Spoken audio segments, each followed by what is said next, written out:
Mandy fun world नाम के एक अम्यूजमेंट पार्क में काम करती थी।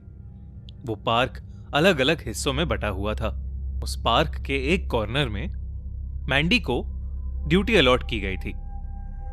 उस कॉर्नर के बारे में उसे ज्यादा कुछ नहीं पता था। अपनी ज्वाइनिंग के फर्स्ट डे उसने वहां एक साइन बोर्ड पढ़ा, एस्केप रूम। अपने को एम्प्लॉय से उसे पता चला कि ये एक गेम था जिसमें कुछ लोगों को गेम्स और पजल सॉल्व करके एक रूम से निकलना होता था। मैंडी क्लॉस्ट्रोफोबिक थी, यानी उसे बंद जगहों से घुटन महसूस होती थी, जिसकी वजह से उसे सांस आनी बंद हो जाती थी। इसलिए उसने सोचा कि उसकी भलाई उन एस्केप रूम्स से दूर रहने में ही है। रूम के अंदर उसने अलग अलग तरह के लोगों को जाते हुए देखा था, लेकिन उन रूम्स के अंदर क्या और कैसे होता था ये उसे कभी समझ नहीं आया। एक दिन मैंडी की इवनिंग शिफ्ट थी और वो अपने काम में लगी हुई थी। कुछ देर बाद वहां हुडी पहने एक लड़का आया। वैसे तो एस्केप रूम में क्रू मेंबर्स के बिना किसी का भी जाना अलाउड नहीं होता था, मगर उस लड़के ने रूम में अकेले जाने की जिद की। उसने मैंडी को इस काम के लिए एक्स्ट्रा टिप भी दी। मैंडी को कुछ अजीब लगा, लेकिन उसने उसे रूम की कीज फिर भी दे दी। रूम ऑपरेटर के ग्रीन सिग्नल के बाद वो लड़का अंदर चला गया और मैंडी अपनी सीट पर अपने फोन में बिजी हो गई। करीबन कुछ 5 मिनट बाद उसी रूम के दरवाजे पर जोर जोर से खटखट होने लगी। मैंडी ये देखकर थोड़ा घबरा गई। उसने ऑपरेटर रूम में कॉल किया, लेकिन किसी ने फोन नहीं उठाया। जब वो वहां गई तो ऑपरेटर रूम में कोई भी नहीं था। किसी के वहां ना होने पर मैंडी खुद ही उस एस्केप रूम की तरफ चली गई। कोई अभी भी दरवाजे को जोर से खटखटा रहा था। अचानक दरवाजे के नीचे से धुआं निकलने लगा और उस रूम का दरवाजा अपने आप खुल गया। सभी आवाजें बंद हो गई थीं। मैंडी उस रूम में गई तो अंदर जाने पर बहुत सारा धुआं था और पूरे रूम में एक लाल रोशनी चमक रही थी। अंदर उस लड़के को ना देखकर मैंडी थोड़ा घबरा गई। अच्छी तरह से ढूंढने पर भी वहां उसे वो लड़का नहीं मिला। तभी एकदम से दरवाजे के बंद होने की आवाज आई। मैंडी जल्दी से दरवाजे के पास गई, लेकिन तब तक वो दरवाजा बंद हो चुका था। अब मैंडी काफी ज्यादा घबराने लगी थी। उसने दरवाजे को बुरी तरह पीटना और जोर जोर से चिल्लाना शुरू कर दिया, पर उसकी चीखों का कोई असर नहीं हुआ। दरवाजा अभी भी बंद था। कुछ ही देर में मैंडी को सांस लेने में तकलीफ होने लगी और वो बेहोश होकर नीचे गिर पड़ी। जब मैंडी की आंखें खुलीं तो वो उसी रूम में थी। रूम में अब कोई धुआं नहीं था, बस एक स्क्रीन लगी हुई थी। वो स्क्रीन को ध्यान से देखने लगी और एकदम से वो स्क्रीन स्विच ऑन हो गई।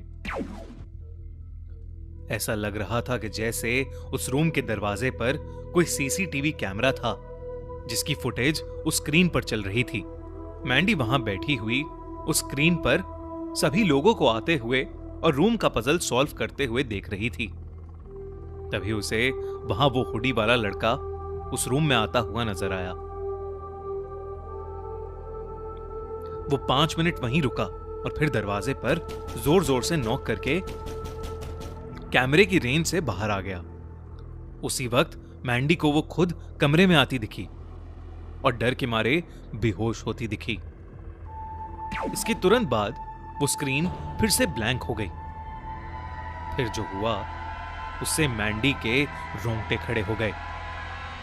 वो लाल रोशनी अचानक से गायब हो गई और कोई अदृश्य शक्ति मैंडी को खींचकर उस कमरे के कोने में ले गई। उस कमरे में अब बिल्कुल शांति थी। स्क्रीन की लाइट की वजह से उस कमरे में थोड़ी सी रोशनी हुई। उस रोशनी में मैंडी को वो हुडी वाला लड़का अपने सामने वाले कॉर्नर में बैठा दिखाई दिया। उसे देखकर मैंडी डर उठी, लेकिन उसने दबी आवाज में उस लड़के से पूछा कि क्या उसे उस कमरे से बाहर निकलने का रास्ता पता है? वो हुडी वाला लड़का उससे कुछ नहीं बोला और बस मैंडी को घूरता रहा। मैंडी को अब फिर से सांस लेने में दिक्कत होने लगी थी। वो लड़का मैंडी की हालत देखकर अजीब ढंग से हंसने लगा और देखते ही देखते उस हुडी वाले लड़के की आंखें काली पड़ने लगीं। ऐसा लग रहा था जैसे कोई उसकी आंखें निगल गया हो।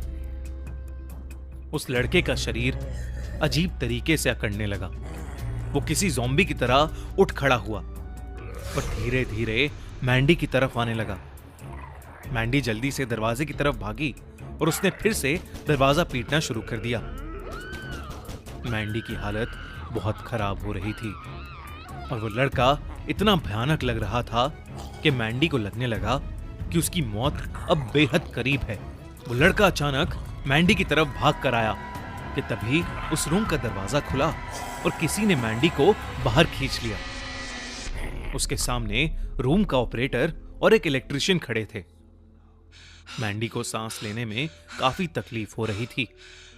वो दोनों भी मैंडी की हालत को देखकर बहुत डर गए। रूम के ऑपरेटर ने उसे पानी पिलाया और उसे दिलासा दिलाया कि अब वो ठीक है। कुछ देर बाद मैंडी बेहतर महसूस करने लगी। रूम के ऑपरेटर ने तब मैंडी को बताया कि न जाने कैसे उस रूम का दरवाजा जाम हो गया था और किसी को पता ही नहीं चला कि मैंडी उस रूम के अंदर कब पहुंच गई। जब मैंडी ने सबको अपने साथ हुआ पूरा किस्सा बताया तो मैनेजर ने सीसीटीवी फुटेज चेक की। हैरानी की बात थी कि उस फुटेज में ना ही कोई हुडी वाला लड़का दिखा और ना ही मैंडी के साथ हुई कोई पैरानॉर्मल चीजें। ऑपरेटर ने मैंडी को अलग से बताया कि कई सालों से एक अफवाह चल रही है कि उस कमरे में एक बार एक लड़का अकेले चला गया और एक इलेक्ट्रिक शॉक लगने की वजह से उसकी मौत हो गई थी। ऑपरेटर ने कहा कि वो ये नहीं जानता कि वो सब सच है या झूठ, पर जो भी उस शाम मैंडी के साथ हुआ उससे तो ये कहानी बिल्कुल सच्ची ही लगती है। उस दिन के बाद से मैंडी ने एस्केप रूम की ड्यूटी कभी भी लेने से मना कर दिया, मगर आज तक उसे अपने साथ घटे उस एक्सपीरियंस के भयानक सपने आते हैं। कैसी लगी आपको ये कहानी? क्या आप कभी एस्केप रूम में जाकर खेलना पसंद करेंगे? हमें कमेंट्स में जरूर बताइए।